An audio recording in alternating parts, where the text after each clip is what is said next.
Greetings and welcome to another video of the Hindu vocab series. My name is प्रशांत धवन। देखिए, दो important announcements है। पहली तो ये है कि अब आपको हमारी जो हिंदू vocab सीरीज़ की पीडीएफ है, वीडियो का लिंक है, वो आपको स्टडी आईक्यू का जो मेन टेलीग्राम चैनल है वहाँ पर भी मिलेगी। स्टडी आईक्यू आपको पता ही होगा, it is the most subscribed education channel in India. तो उनका जो टेलीग्राम ग्रुप है उन्होंने रिसेंटली बनाया है, and since I am a part of study I Q, तो इस चैनल में जो भी मैं यहाँ पे मटेरियल बनाऊँगा, एजुकेशनल मटेरियल बनाऊँगा, उसकी आपको पीडीएफ उस चैनल पे मिल जाएगी। चैनल का मैं लिंक आपको डिस्क्रिप्शन में दे दूँगा और कमेंट सेक्शन में भी दे दूँगा। तो अगर आप ये नहीं चाहते कि आप बहुत सारे दो चैनल ज्वाइन करें, तो you can just join the study I Q education का चैनल। उसके अलावा देखिए, दूसरी बात मैं ये कहना चाहूँगा कि जैसे आप लोगों ने कल पार्टिसिपेट किया अपने ईडीएम सजेस्ट करने में, बहुत लोगों ने पार्टिसिपेट किया और आई हैव सेलेक्टेड 5 ईडीएम्स जो मैं संडे को कवर करूँगा, और 5 और मैं आज सेलेक्ट करना चाहता हूँ। तो आज आप फिर से अपने फेवरेट ईडीएम्स जो भी आप चाहते हैं जो मैं कवर करूँ, उसको आप कमेंट सेक्शन में लिख सकते हैं। एंड जो लोग एग्री करते हैं कि वो सर्टेन ईडीएम कवर करना चाहिए, उस कमेंट को थम्स अप लाइक दीजिए ताकि वो कमेंट और ज़्यादा टॉप कमेंट में आ सके। और जो टॉप 5 कमेंट्स होगी उनमें से मैं ईडीएम्स लूँगा, और then we will have 10 EDMs and we will cover those EDMs on Sunday. ठीक है, it will be a great video, I guarantee that. So let's have a look at today's quote before beginning the vocab session. देखिए, it's a beautiful quotation. We often miss opportunity because it's dressed in overalls and looks like work. What does this mean? देखिए, पहली बात तो overalls का मतलब समझ लीजिए। overalls होते हैं वो कपड़े जो वेस्टर्न वर्ल्ड में लेबर पहनती है। तो जो भी ओवरऑल पहनता है ना, मतलब कि वो बहुत मेहनत करता है। तो यहाँ पर ये कह रहे हैं कि काफ़ी बार अपॉर्चुनिटी, देखिए हम सब लोग अपॉर्चुनिटी का वेट करते हैं ना, एक चांस आ जाए, एक मुझे ना एक ऐसा रास्ता दिख जाए जहाँ पे चल के मैं सक्सेसफुल बन जाऊँ। बस I just need that one chance, एक अपॉर्चुनिटी मिल जाए। बट काफ़ी बार अपॉर्चुनिटी हमारे सामने आती है, मगर वो थोड़ा बेस बदल के आती है। इट कम्स ड्रेस्ड इन ओवरऑल्स, ऐसे लगता है किसी लेबर के कपड़े में आती है, और दूर से ऐसे लगता है कि ये तो बड़ा भारी सा काम सा है यार, ये तो बहुत इसमें मेहनत लगेगी, मुझे बहुत हिलना जुलना पड़ेगा, दिमाग लगाना पड़ेगा, आई शुड इग्नोर दैट। सो अब जैसे मैंने जो वीडियो बनाई थी ऑन दैट जर्नल एंट्री और ऑडियो बुक्स वगैरह सुनना, तो आई नो 85% या 80% लोगों ने यही सुना होगा कि बहुत सारा काम लग रहा है, इट विल बहुत टाइम कंज्यूमिंग होगा और बहुत मेहनत करनी पड़ेगी और सर कौन खपाए। So we will probably ignore that. So it is an opportunity, it can actually lead you towards greatness. तो कभी भी लेजीनेस को अपने ऊपर हावी मत होने दो और अपॉर्चुनिटी को पहचानो, क्योंकि कई बार अपॉर्चुनिटी जो आपकी लाइफ बदल सकती है वो बड़े ही एक ओवरऑल्स में लिपटी हुई आएगी। ठीक है, वो एक टक्सीडो या सुंदर से कपड़े पहन के नहीं आएगी। So yeah let's start with the first one. देखिए, आज का जो हिंदू न्यूज़पेपर था, it was quite beneficial, quite fruitful for anyone who wants to learn English. काफ़ी सारे अच्छे वर्ड्स थे, फ्रेजल वर्ब्स थे, इडियम्स थे। सो शुरुआत करते हैं, फर्स्ट वर्ड्स थे, वो है एबोमिनेशन। एबोमिनेशन देखो, तो यहाँ पर बेसिकली लिखा हुआ है कि that would be an abomination to man like Ambedkar. तो अम्बेडकर जैसे व्यक्तियों के लिए, महान व्यक्तियों के लिए वो एक एबोमिनेशन होगी किसी चीज़ की यहाँ पे बात कर रहे हैं। देखो, एबोमिनेशन होता है एक ऐसी चीज़ जो डिस्गस्ट पैदा कर दे आपके माइंड में, एक ऐसी चीज़ जो ऑलमोस्ट आपको एट्रॉसिटी लगे। एट्रॉसिटी आपको याद है, हमने वर्ड डिस्कस किया था, जो ब्रिटिश एम्पायर था वो इंडियंस पे क्या करता रहा, जुल्म करता रहा, क्रुएल्टी करता रहा, एट्रॉसिटी करता रहा। ठीक है, तो आउटरेज भी हो सकता है, क्राइम भी हो सकता है, इसके इन सब के सिनोनिम्स, ठीक है, अबॉमिनेशन के। So it's a very important word by the वे। तो यहाँ पे कुछ सेंटेंसेज हैं, इससे आप इसको यूज़ कैसे करना है वो समझ पाएंगे, और इसका जो मीनिंग है you will be able to understand that a lot better. His abusive treatment of children was an abomination. तो जिस तरीके से वो बच्चों को ट्रीट करता था अब्यूसिव तरीके से, तो वो क्या था, एक तरीके से ऐसी चीज़ थी कि कोई और देखे तो उसके माइंड में डिस्गस्ट आ जाए, आउटरेज आए, वो कहे कि ये तो बहुत ही ज़्यादा, ये तो हॉरिफिक है ये। ठीक है, तो इसके अलावा हम ये भी कह सकते हैं Nazi Germany was an abomination. तो कोई भी ऐसी रिजीम हो हिस्ट्री में, जैसे चाइना में माओ की गवर्नमेंट थी, they killed a lot of their own people, और नाजी जर्मनी में आपको पता ही है कॉन्सेंट्रेशन कैंप्स होते रहे, वहाँ पर ज्यूज़ को बहुत ही बड़ी मात्रा में मारा गया था। तो वो नाजी जर्मनी को देख के आप यही कह सकते हो इट कॉजेज डिस्गस्ट कि इतने सारे लोगों को कोई कैसे मार सकता है, ठीक है। तो वो क्या थी, नाजी जर्मनी वॉज एन एबॉमिनेशन, ठीक है, नाउन है ये। अच्छा, तो इसका उल्टा क्या होगा, something that brings delight, pleasure, happiness, Joy, ठीक है। डिस्गस्ट का उल्टा, जो आपको कोई डिस्गस्ट देती है उसका उल्टा। सो याद रखिएगा, it's a very important word, abomination. देखिए अगला शब्द है इम्प्यून। इम्प्यून वर्ब है ये। देखो, इम्प्यून का अर्थ होता है किसी चीज़ की ऑनेस्टी, उसकी वैलिडिटी, उसका ट्रुथफुलनेस, कि कितनी सच्चाई है उसमें, उसको क्वेश्चन करना, एक तरीके से डिस्प्यूट करना, वाद विवाद करना, चैलेंज करना किसी चीज़ की ऑथेंटिसिटी या उसकी ऑनेस्टी को। तो ये ज़्यादातर पॉलिटिक्स में खूब होता है, या फिर और जगह भी यूज़ कर सकते हो, मगर ज़्यादातर पॉलिटिक्स में खूब होता है। फॉर एग्जाम्पल यहाँ पे हमने एक सेंटेंस बनाया, Bill Clinton's honesty was impugn during the scandal. तो कोई स्कैंडल हुआ, तो स्कैंडल में क्या होता है, जो भी पर्सन जो स्कैंडल के बीचों बीच होता है, जिस पर आरोप लगे होते हैं, उसकी ऑनेस्टी, वो कितना सच्चा है, वो अंदर से कितना सच्चा है, उस पर सवाल उठते हैं, वाद विवाद होता है, ठीक है। हम ये भी कह सकते हैं N atheist will always impugn the importance of religious rituals. अगर आप नास्तिक हैं, कोई भी नास्तिक इंसान हो, तो वो क्या करेगा, हमेशा चैलेंज करेगा, क्वेश्चन करेगा इम्पोर्टेंस रिलीजियस रिचुअल्स की, कि हमें ये क्यों करना चाहिए, ये क्यों हो रहा है, what is the logic behind it, ठीक है। वो हमेशा इम्प्यून करेगा उसको। तो इसका उल्टा क्या होगा, इम्प्यून करना मतलब चैलेंज करना, क्वेश्चन करना, डिस्प्यूट करना। What can be the opposite, the antonym of impugn? सीधी सी बात है, एक्सेप्ट करना, कोई चीज़ को एग्री कर लेना, अप्रूव कर लेना, ऑल राइट, ऐसा ही होगा, ठीक है। देखिए अगला शब्द है आइसोलेशनिस्ट। आइसोलेशनिस्ट, ये वर्ड बहुत ही लंबे समय से a lot of people wanted me to cover this word. इतना मुश्किल नहीं है, बट सिंस न्यूज़पेपर में बार बार आता है तो लोगों ने पूछा कि इसका मतलब क्या है। देखो, आइसोलेशनिस्ट बेसिकली जो इंटरनेशनल रिलेशंस होते हैं ना, जियो पॉलिटिक्स में, वहाँ पर ये वर्ड बहुत यूज़ होता है। वहाँ पर इट मीन्स कि जब एक इंसान एक ऐसी पॉलिसी को अपनाता है जिसमें उसका देश बाकी किसी और कंट्री के मामलों में इंटरफेयर नहीं करेगा और काफ़ी हद तक कट कर रहेगा, ठीक है। तो इंग्लिश में हम कह सकते हैं a person favouring a policy of remaining apart from the affairs और इंटरेस्ट ऑफ अदर ग्रुप्स। तो अभी आपको पता है डोनाल्ड ट्रंप चुन के आए हैं यूएस में, he is the new president over there.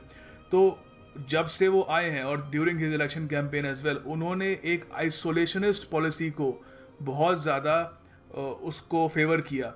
तो उन्होंने कहा कि अमेरिका क्या करता है, बाकी जो ग्रुप्स हैं, बाकी जो कंट्रीज़ हैं, उनके अफेयर्स में इंटरफेयर बहुत ज़्यादा करता है, और उसकी वजह से इन दी एंड अमेरिका को फाइनेंशियल लॉस होता है, उनके सोल्जर्स मरते हैं एंड सो ऑन। तो काफ़ी उन्होंने मुद्दे उठाए। तो उन्होंने कहा America should pursue an isolationist policy. अब देखिए, आइसोलेशनिस्ट जो वर्ड है ये आता है आइसोलेशन से।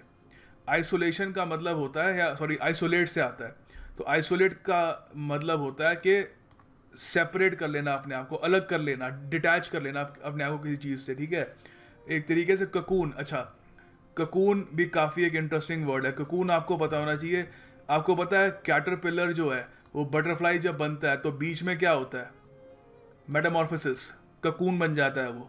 तो जब कैटरपिलर क्या करता है, वो एक तरीके से अपने आप को एक कवर कर लेता है, जो बाहर की दुनिया होती है, बाहरी दुनिया से कट जाता है और अंदर वो चेंज होता है and eventually it turns into a butterfly, ठीक है। तो ये भी इसका एक तरीके से मतलब हो सकता है आइसोलेट का। तो आइसोलेट का जो सेंटेंस होगा, हम वो क्या बना सकते हैं, we can use it in any way. हम ये कह सकते हैं कि he is trying to isolate himself from the society. वो सोसाइटी से खुद को अलग करने की कोशिश कर रहा है, ठीक है। तो वहीं से ये वर्ड भी आता है जो हम आजकल जियो पॉलिटिक्स में बहुत ज़्यादा यूज़ कर रहे हैं, ठीक है। आगे देखिए, आप लोगों के लिए एक MCQ है, आपको बताना है कि आइसोलेट का एंटोनिम क्या होगा। आपके सामने ऑप्शंस हैं, नलीफाई करना, इंटेग्रेट करना, बिलिटल करना या पोच करना, ठीक है। तो इसको कमेंट बॉक्स में प्लीज़ अटेम्प्ट करिए। देखिए अगला शब्द है डेटांट। डेटांट ये भी जियो पॉलिटिक्स में, फॉरेन रिलेशंस में बहुत यूज़ होता है। फ्रेंच वर्ड है ये, तो एक फॉरेन वर्ड भी हो गया। उसके अलावा आप आने वाले समय में इसको न्यूज़पेपर में बहुत ज़्यादा देखेंगे, बिकॉज जिस तरीके से वर्ल्ड एक अनस्टेबल दिशा में जा रहा है, अनस्टेबल हो रहा है, तो उसमें we need someone who pursues detente. Detente होता क्या है देखिए, पहले जरा हिंदू में काफ़ी अच्छे तरीके से इसको यूज़ किया है। Let's have a look at that.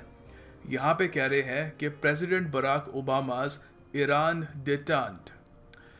देखो डेटांट होता है कि एक ऐसी पॉलिसी जिसमें आप जो हॉस्टिलिटी होती है दो देशों के बीच में, या जो रिलेशन जो ख़राब हो चुके होते हैं उसको सही करने की कोशिश करते हो, उनको एक तरीके से हारमोनियस बनाने की कोशिश करते हो, एक एग्रीमेंट से, थोड़े कॉम्प्रोमाइज़ से, और एक तरीके से एक दूसरे को अंडरस्टैंड करके।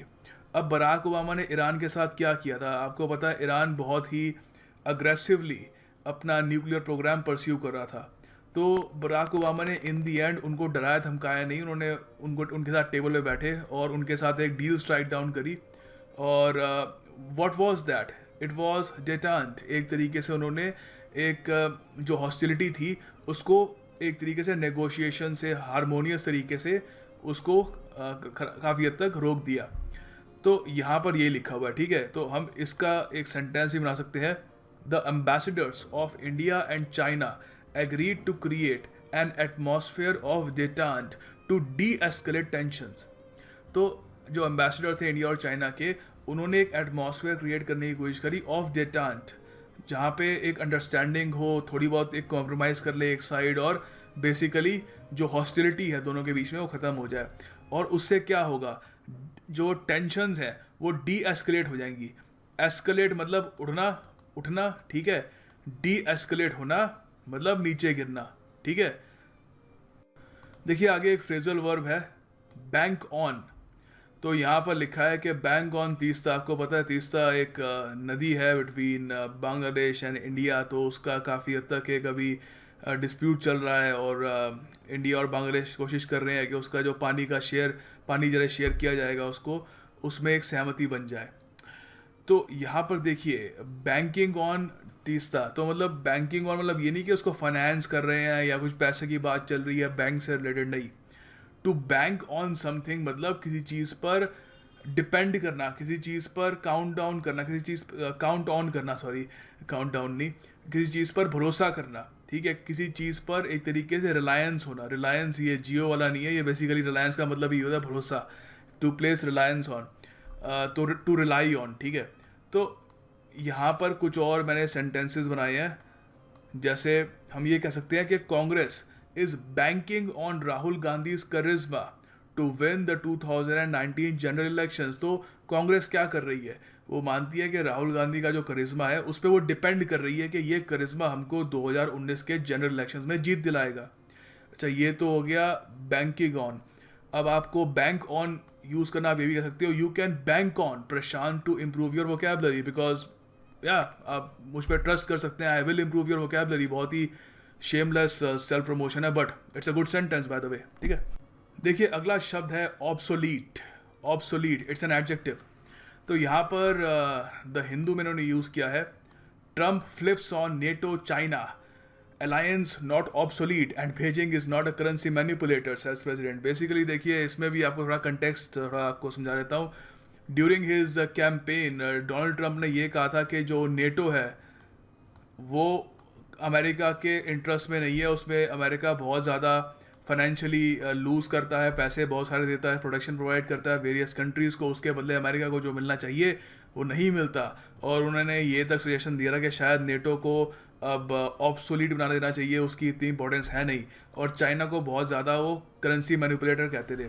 तो अब ये कह रहे हैं, अब सिंस वो प्रेसिडेंट बन गए हैं, जिम्मेदारियाँ आ गई हैं उन पर, तो now he has to be careful with his words. तो उन्होंने कहा है कि जो अलायंस है, नेटो अलायंस, वो ऑब्सोलीट नहीं है। मतलब पहले वो कह रहे थे ड्यूरिंग हिज इलेक्शन कैंपेन कि नेटो अब पुरानी हो गई है, बेकार हो गई है, आउटडेटेड हो गई है, ओल्ड फैशन हो गई है, आज के ज़माने में उसकी ज़रूरत नहीं है। मगर अब वो कह रहे हैं इट इज़ नॉट ऑब्सोलीट। ऐसा नहीं है कि वो पुरानी हो गई है, या आज भी उसकी इम्पोर्टेंस काफ़ी हद तक बरकरार है। तो ऑब्सोलीट मीन्स के कोई चीज़ जो पुरानी हो गई है, आउटडेटेड हो गई है, इट इज़ ओल्ड फैशन। तो यहाँ पे कुछ सेंटेंसेज है इसके। We can say Intel's Pentium processors are not considered obsolete, are now considered obsolete, sorry not now होना चाहिए यहाँ पे, are now अब आपको पता ही है जिस तरीके से i3 आ गया, i5 वगैरह आ गया, किसी के पास अगर पेंटियम प्रोसेसर हो तो it is very much obsolete, क्योंकि अब मतलब काफ़ी हद तक पुराना सा हो गया, बेकार सा हो गया। आज जो आप एप्लीकेशंस आपको रन करनी है, can't really run on that. उसके अलावा आप ये भी कह सकते हो कि DVD players have now become obsolete. DVD कोई इतना यूज़ करता नहीं है, सब लोग पेन ड्राइव वगैरह यूज़ करते हैं। सो डीवीडी प्लेयर्स अब क्या हो गए हैं, आउटडेटेड, पुराने बेकार से हो गए हैं, ठीक है।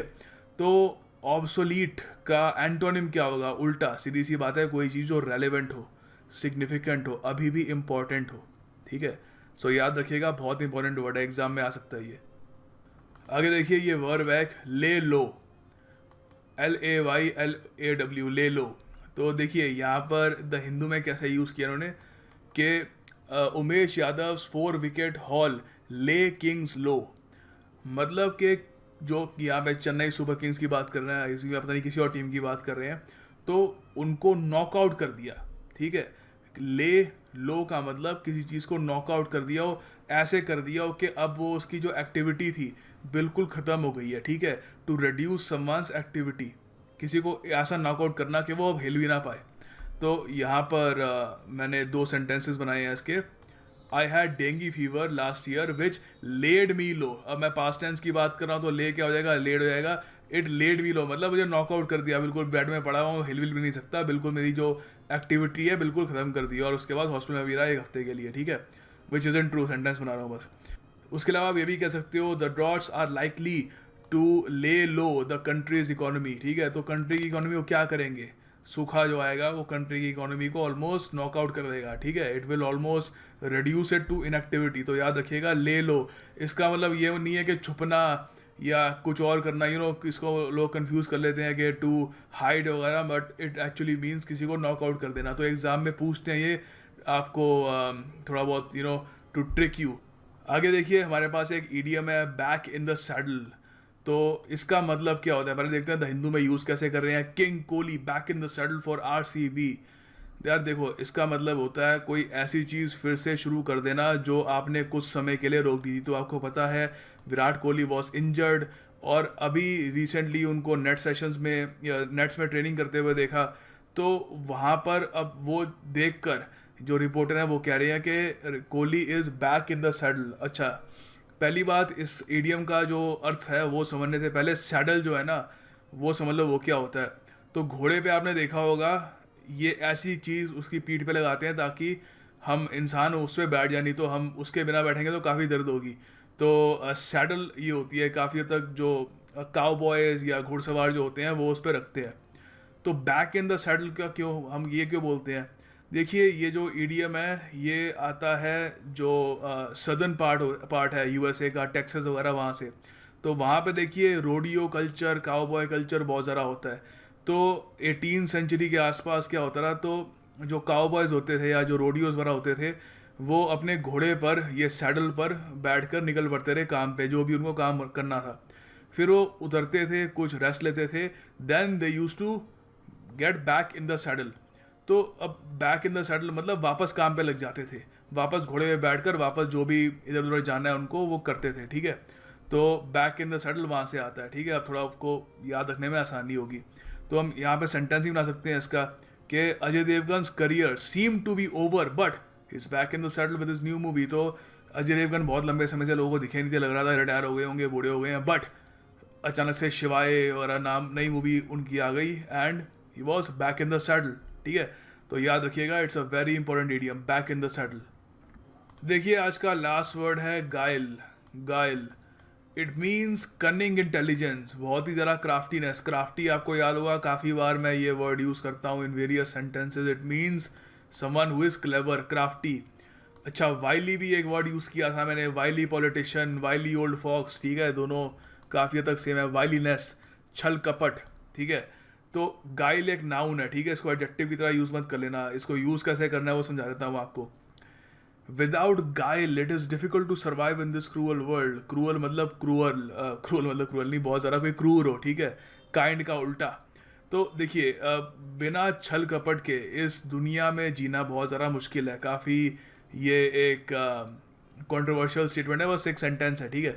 तो आप ये भी कह सकते हो the gangster used guile to expand his empire of drugs and crime. तो ड्रग्स एंड क्राइम का जो एम्पायर है उसको फैलाने के लिए वो ऑब्वियस सी बात है क्या इस्तेमाल करेगा, कनिंग इंटेलिजेंस, छल कपट, क्राफ्टीनेस, वाइलीनेस, ठीक है, तो गाइल यूज़ करेगा। इसका उल्टा क्या होगा गाइल का, सीधी सी बात है ऑनेस्टी, कैंडर, फ्रैंकनेस। फ्रैंक आदमी होता है जो सब बिल्कुल जो बात है वो बोल देता है। जरा लोग कहते हैं ना, be frank, you don't have to hide anything, जो आपके मन में है वो बोल दो। Finally the task of the day, आपको सेंटेंसेस बनाने हैं इम्प्यून और एबोमिनेशन पर, ठीक है। तो दोनों पे प्लीज़ सेंटेंस बनाइएगा, आप ही का फ़ायदा होगा। मैं आपको बस रिक्वेस्ट कर सकता हूँ, बट इन दी एंड आपको जो अपॉर्चुनिटी है उसको खोने नहीं देना। You have to grab the opportunity and I hope that you will grab the opportunity. और इसके लिए कंसिस्टेंसी चाहिए, it requires a lot of consistency and just keep working hard, you will succeed। and sentence अगर बनाने का तब भी मन नहीं करा due to some other reason, कोई और लोग सेंटेंस बना रहे हैं, उनके सेंटेंस देखिएगा, लाइक कीजिए, गिव देम कॉम्प्लीमेंट्स, बिकॉज वो क्या कर रहे हैं, वो सिर्फ प्रैक्टिस नहीं कर रहे, वो अपनी नॉलेज दुनिया के साथ शेयर भी कर रहे हैं, which is a very noble deed. So thank you for watching this video, I will see you tomorrow. और संडे को मैं आपके लिए ईडियम्स की वीडियो ला पाऊँ उसके लिए प्लीज़ कंट्रीब्यूट कीजिएगा, हमें यहाँ पे बताइए कि आप कौन से ईडियम चाहते हैं कि मैं आपको आप सब लोगों के लिए कवर करूँ। So please do that as well.